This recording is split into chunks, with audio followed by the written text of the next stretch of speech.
Hello everyone, আমি সহিষ্ণু দত্ত। আজকে আমি এঁকেছি হেমন্তকালীন দৃশ্য। আমি আগে পেন্সিল দিয়ে হালকা করে এঁকে নিয়েছি আর সাইন পেন দিয়ে লাইন আপ করে। এখন আমি আমার ক্রেয়ন দিয়ে সবার মুখকে এঁকে নিচ্ছি। এটি আমি অনেক আস্তে করছি কারণ এটি অনেক ছোট। এখানে কালার মিক্সিংটাই সবচেয়ে ইম্পর্টেন্ট। প্রথমে ডার্ক, তারপরে তার থেকে একটু হালকা, তারপর তার থেকে একটু হালকা, এভাবে মিক্সিং করতে হয়। আমি চেষ্টা করেছি কালার মিক্সিং করে পুরো ছবিটি ফুটিয়ে তোলার।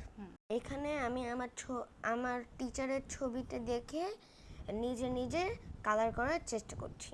ক্রেয়ন দিয়ে কালার করার সময় কালার মোছার জন্য একটি রুমাল রাখা খুবই জরুরি, কারণ কালার মিক্সিংয়ের সময় ক্রেয়নগুলি নোংরা হয়ে যায়, কারণ কালারগুলো মুছে নিলে এক্স্যাক্ট কালারগুলো আসে। এখন আমি মানুষের ড্রেসটা কালার করে নিচ্ছি। আগে আমি এটা রেডে শেড দিচ্ছি, তো এখন আমি এটা শেড দিয়ে ফেলেছি রেড, অরেঞ্জ আর ইয়েলোর। এখন আমি এই মানুষটির লুঙ্গিটা করছি। এটি আমি ডায়মন্ড কালার দিয়ে করছি, কারণ ডায়মন্ড কালারগুলো চিকন হয়, এর জন্য ডিটেলসে ভালো হয়ে যায়।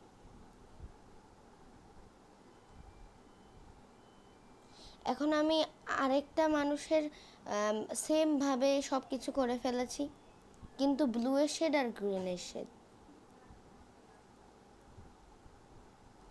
এখন আমি ধান কালার করছি।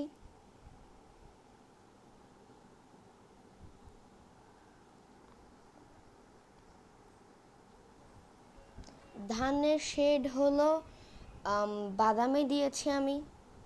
তো এখন আমি ধানটা শেষ করে ফেললাম।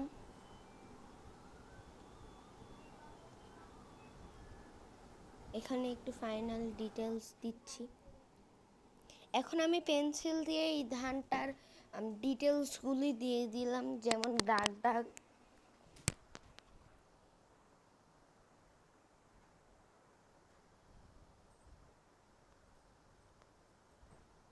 আর এখন আমি মাটির নিচে যেখান থেকে ধান তুলেছে সেটি আমি কালার করছি। এখানে হলুদ কালার করে দিলাম, কারণ এটা ফ্ল্যাট সারফেস।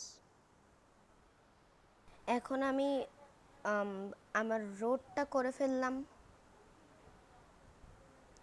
এখানে আমি বাদামি কালারের শেড দিয়েছি, কারণ এটি মাটি। আমি এভাবেই চেষ্টা করলাম এই ছবিটি আঁকানোর। আপনারা সবাই জানাবেন কেমন হয়েছে আমার দৃশ্যটি। তো সবাই ভালো থাকবেন, বাই বাই। তো এটি হলো আমার ফাইনাল রেজাল্টস। আপনারা সবাই বলবেন কেমন হয়েছে।